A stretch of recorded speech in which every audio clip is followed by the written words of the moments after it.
L'écosystème du bassin du Congo est à l'honneur à l'occasion du One Forest Summit qui va se tenir à Libreville le 1er et le 2 mars prochain. Pour en parler, je reçois Jean-Jacques Braun, directeur de recherche à l'Institut de recherche pour le développement. Merci d'avoir accepté notre invitation. Bonjour et merci beaucoup de votre invitation, j'en suis très honoré. Vous êtes l'un des panélistes à cette réunion scientifique en prélude à ce sommet haut en couleur. On parle des forêts du bassin du Congo. Peut-être nous parler de votre apport durant ces travaux. En fait, moi, ce qui m'intéresse le plus dans ce comment dirais-je, ce One Forest Summit, c'est les cycles des éléments chimiques et en l'occurrence du carbone dans les différents écosystèmes forestiers du bassin du Congo qui peuvent être les forêts de terre ferme, les écosystèmes aquatiques et également les zones humides. En l'occurrence, moi je travaille beaucoup sur la zone Ramsar en aval de Lambaréné, donc au Gabon. Alors, vous avez fait quelques travaux, notamment sur l'Ogooué, qui est l'un des fleuves, sinon le fleuve majeur au Gabon. Nous en dire plus sur ces travaux-là. Alors, j'ai été affecté en fait à l'Agence nationale des parcs nationaux en septembre 2022. Donc, je suis au Gabon depuis maintenant quelques mois.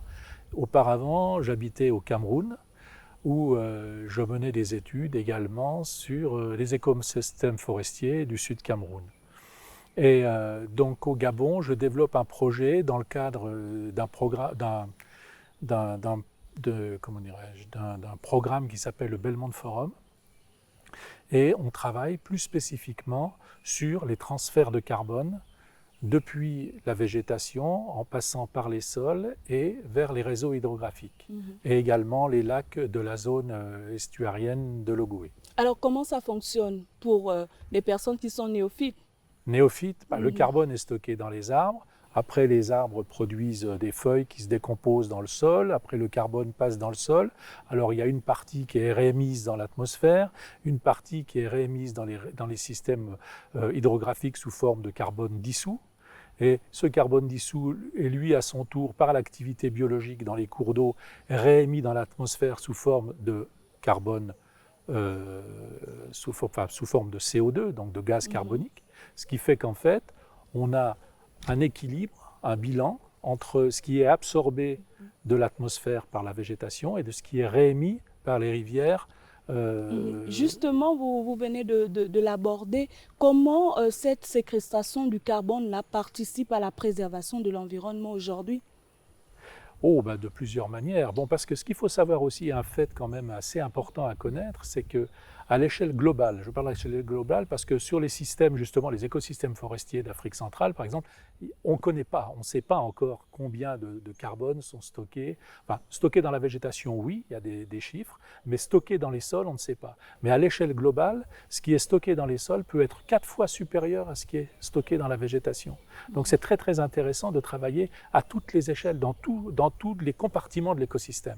Alors, qu'est-ce que vous attendez du One Forest Summit, puisqu'on parle de protection de la forêt du bassin du Congo? On est justement dans le One Forest Summit en train de définir avec les autres scientifiques, alors qui peuvent être des climatologues, qui peuvent être des botanistes, qui peuvent être des écophysiologistes, qui peuvent être des gens qui s'occupent des pédologues, des gens qui s'occupent de la science des sols, essayer d'avoir une vision intégrée du fonctionnement des écosystèmes. Alors ça, c'est très très important parce que si on veut établir des bilans, si on veut vraiment connaître finement le fonctionnement de l'écosystème, après on peut faire des modèles, on peut faire des projections sur l'avenir, etc. Donc ce qu'on fait dans les projets qu'on mène, on acquiert de la donnée de terrain qu'on injecte après dans les modèles pour avoir des projections sur les 30, 100 ans qui viennent.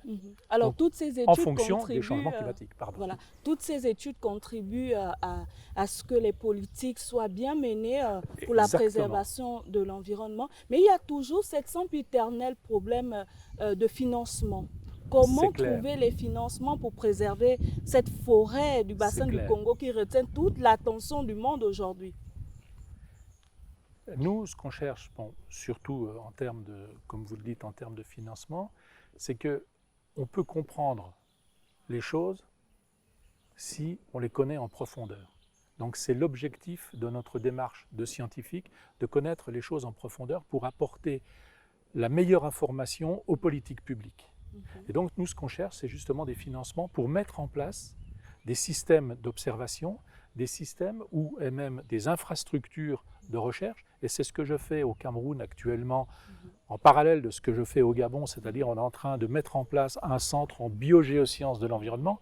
Les biogéosciences, c'est justement cette science intégrative qui la contribution, toutes voilà, ces compartiments. comment dirais-je, qui agrège des disciplines scientifiques différentes, mais également qui essaye d'intégrer au maximum ce qu'on appelle les parties prenantes. Donc ça peut être le secteur privé, ça peut être les gouvernements, ça peut être les ONG, donc le secteur public, ça peut être des think tanks, donc des groupes de réflexion, etc., etc. Et on aborde cette question-là de transition écologique parce que s'il faut parler Exactement. de préservation des forêts du bassin du Congo, il faut bien parler de transition écologique. Oui. Et la transition écologique passe également par la formation.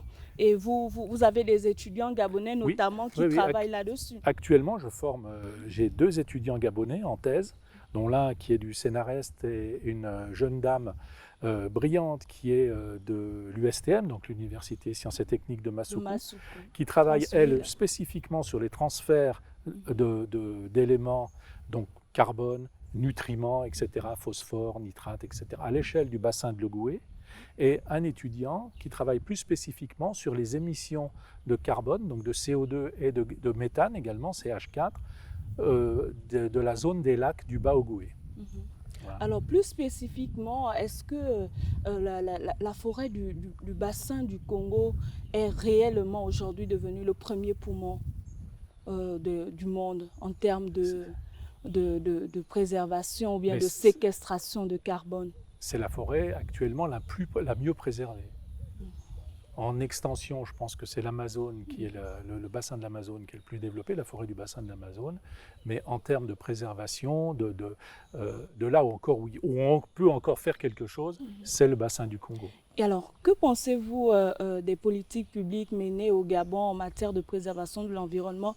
On parle de 88% du territoire qui couvre la forêt. Je vais faire du parti pris parce que je trouve vous avez travaillé au Gabon. Génial. Vous avez travaillé au Gabon, vous pouvez nous en dire plus? Moi, je trouve ça excellent parce que je veux dire, moi, je viens du Cameroun, donc je sais comment ça se passe au Cameroun. Je veux dire, il y a de la dégradation, il y a de la déforestation, il y a mais ici, je veux dire, c'est peut-être aussi, ça vient du fait aussi qu'au Gabon, il y a quand même beaucoup moins de monde que dans les pays voisins, mais la forêt est magiquement préservée. Moi, je me souviens avoir fait le tour du bassin de l'Ogoué en voiture, mais c'est quasiment, on voit quand même l'état de la forêt préservée. Que ce soit du côté de la Stourville, de la Lopé, etc., c'est magique le Gabon. Alors, quelle est votre vision de ces forêts-là, du bassin du Congo, en termes d'avenir?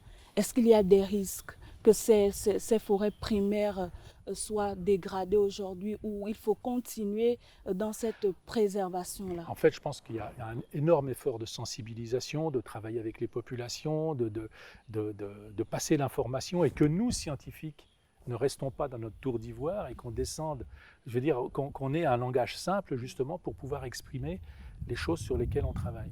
Bien sûr qu'il faut... C'est pas trop facile. Vous voyez, parce que j'ai utilisé des termes là qui étaient un petit peu... Effectivement. Comment expliquer à ces peuples autochtones qui vivent de la forêt ils l'ont toujours préservée, mais aujourd'hui, ils entendent vivre également de cette forêt-là? Comment vous allez les expliquer toutes ces différentes choses? Et ils ont parfaitement raison. Je veux dire, c'est ça le développement durable. Et oui, justement, c'est le développement, mais il faut aller dans une logique de développement durable.